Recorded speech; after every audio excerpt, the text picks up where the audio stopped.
नमस्कार, आप देख रहे हैं आज तक। मैं हूं आपके साथ रोहित सरदाना। हम इस वक्त मौजूद हैं अयोध्या में राम मंदिर निर्माण की कार्यशाला में, जहां पिछले कई वर्षों से सतत पत्थरों को तराशने का काम किया जाता रहा, जहां देश भर से आई शिलाएं आज भी रखी हैं और इंतजार कर रही हैं।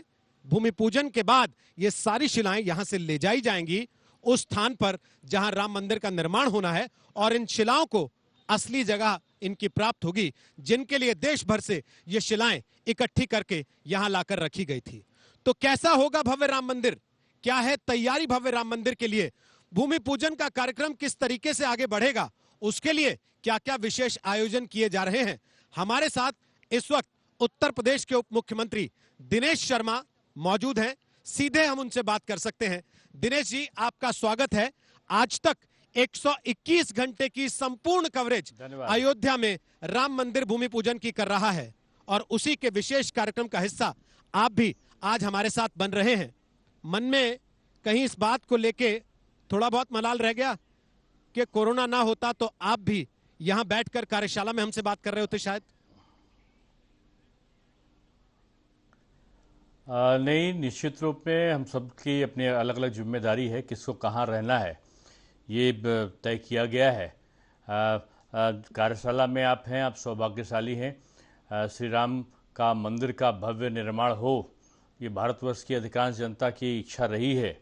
और मैं समझता हूँ कि जिस प्रकार से एक प्रतीक्षा 500 साल से चली आ रही थी, वो प्रतीक्षा आज पूरी हो रही है। और उस प्रतीक्षा में आप अगर देखें तो लोगों ने कब से पत्थरों को गणना शुरू कर दिया था, पत्थरों में नक्काशी करना शुरू कर दिया था, इस आस के साथ कि एक दिन मंदिर का निर्माण होगा और ये पत्थर उसमें लगेंगे। तो मैं समझता हूँ कि आज बहुत बड़ी एक जो प्यास थी वो बुझी है, और लोगों का मन और मस्तिष्क में जो एक उत्कंठा थी वो आज शांत हुई है। और मैं जान सकता हूँ, देख सकता हूँ कि आज जगह जगह जिस प्रकार से यहाँ पर कीर्तन हो रही है, रामायण हो रहे हैं, जगह जगह मंदिर और मठ सजे हुए हैं। और अगर देखा जाए तो दीपोत्सव और स्पाइरल राइड का अनूठा संगम भी आज पूरे सब जगह अपनी अलग छटा बिखेर रहा है। और अयोध्या, जिस अयोध्या को हम जानते रहे हैं, अयोध्या ऐतिहासिक अयोध्या रही है। कई बार अयोध्या पर संकट आया और कई बार अयोध्या संकट से उभरी है। आज उस अयोध्या के नए स्वरूप की तरफ बढ़ती हुई अयोध्या को हम लोग देख रहे हैं।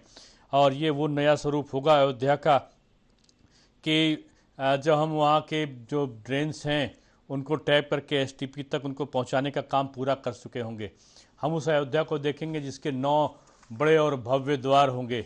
हम उस अयोध्या को देखेंगे जिसकी 84 कोस की जो परिक्रमा है, जो 14 कोस की परिक्रमा है, और जो पंचकोसी परिक्रमा है, उनका पुनरुद्धार का कार्य जिस तेजी से चल रहा है वो अपने अंतिम रूप को धारण करेगा। हम उस अयोध्या को देखेंगे जहां 10,000 बसें आकर एक साथ खड़ी हो सकती होंगी। हम मल्टी लेवल कार की पार्किंग का भी अनूठा संगम वहां पर पाएंगे। गुप्तार घाट से नया घाट तक के मार्ग को, रिवर फ्रंट के सौंदर्यीकरण को, ये एक ऐसा अयोध्या हम देखने जा रहे हैं जिसमें वैदिक रामायण सिटी भी होगी, और जिसमें मातृ सदस्य यानी कौशल्या कुटीर, जिसमें निराश्रित बच्चों के लिए एक विशेष रहने की व्यवस्था भी होगी, जहां पर अन्न क्षेत्र होगा, इसको माता सीता रसोई के नाम से हम जानेंगे।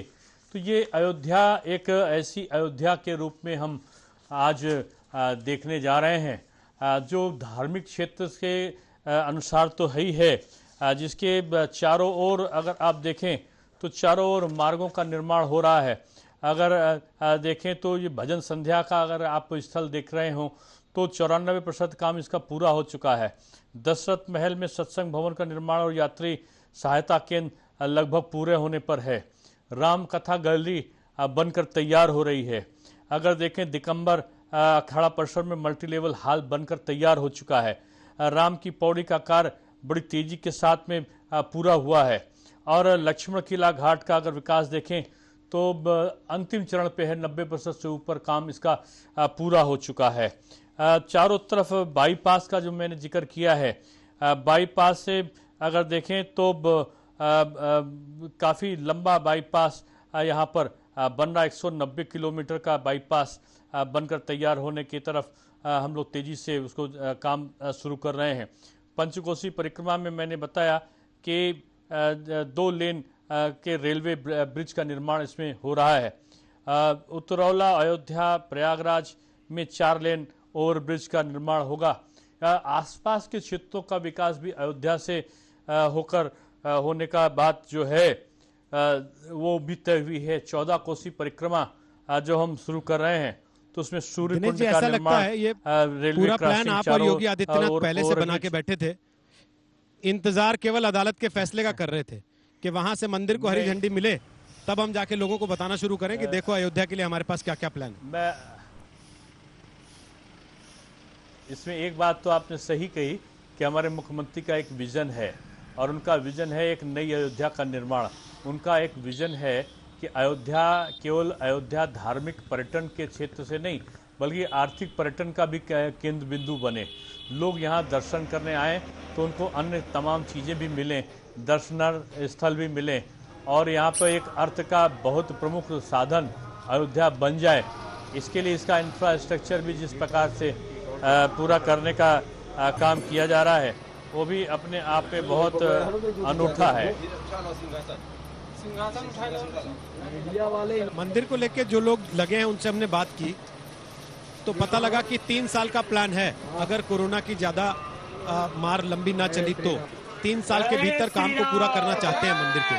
जो प्लान आपके पास है शहर को संवारने सजाने का, उसका रोड मैप कितने समय का है? इसमें 80% काम तो 1.5 से 2 साल के बीच में ही पूरा हो जाना है और बाकी काम कुछ रह जाएगा वो आगे पूरा होगा।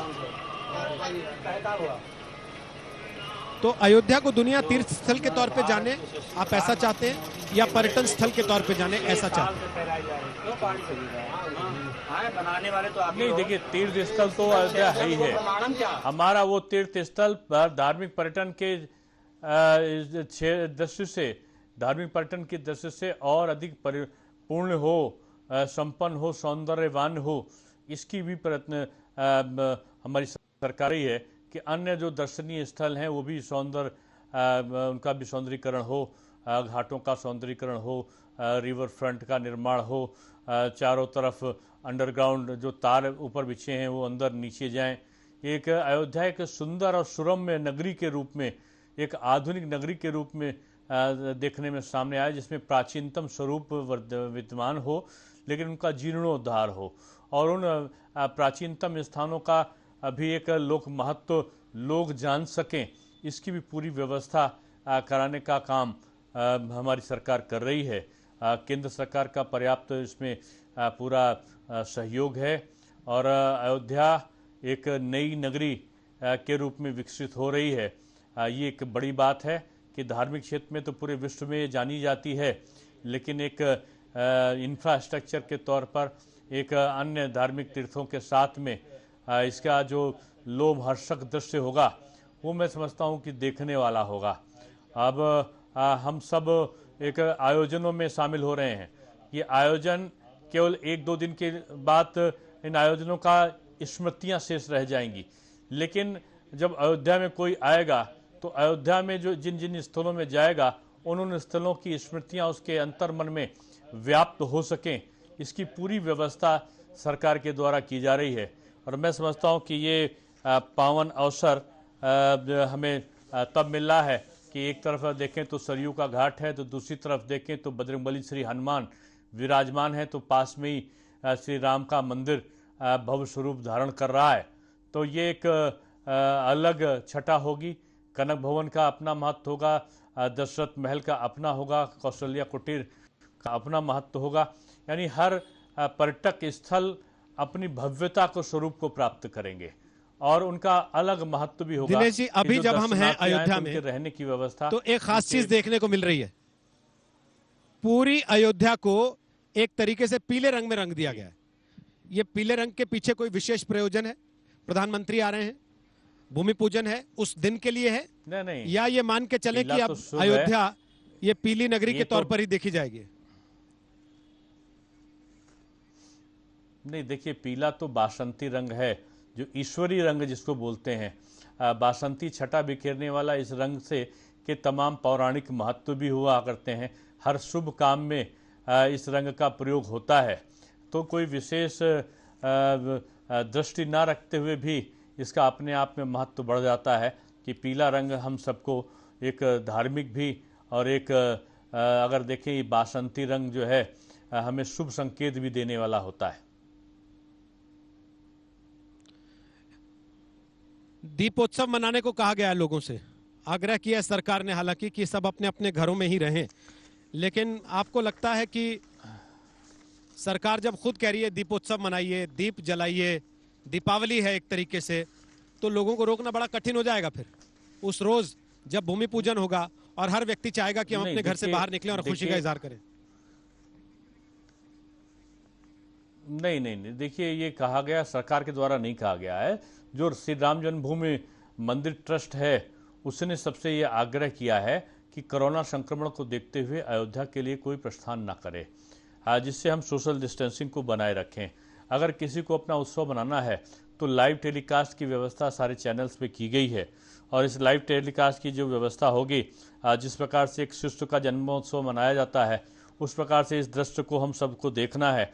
और घर में बैठकर जो धर्मपरायण जनता है अपने अपने घरों में, अपने मंदिरों में 5-5 दिए को जलाए और एक तरीके से जो भी दीपोत्सव की तरह सजा सकता है, अखंड रामायण कर सकता है, सुंदरकांड का पाठ कर सकता है, तो करिए। श्री राम जन्मभूमि ट्रस्ट न्यास की तरफ से ये अपील की गई है, और इस अपील का पीछे मोटो यही है कि कोविड के प्रोटोकॉल के अनुरूप सारे कार्य संपन्न हो, और जो दूरदर्शन पे कार्यक्रम का जो सजीव प्रसारण की व्यवस्था हो उसके अभूतपूर्व कार्यक्रम के वो साक्षी बन सकें, इसके लिए ये सारा जो अपील है ये श्री राम जन्मभूमि मंदिर ट्रस्ट की तरफ से किया गया है कि वो भूमि पूजन का दृश्य को भी दिनेश जी, देखें, आप लोगों से कह रहे हैं टीवी पर देख लें, अन्य दृश्यों को भी लेकिन विपक्ष के करें। कुछ नेताओं को इसी बात से ऐतराज है कि सेकुलर देश में टेलीविजन पर, वो भी राष्ट्रीय टेलीविजन पर, कैसे आप प्रसारण कर सकते हैं राम मंदिर के भूमि पूजन का?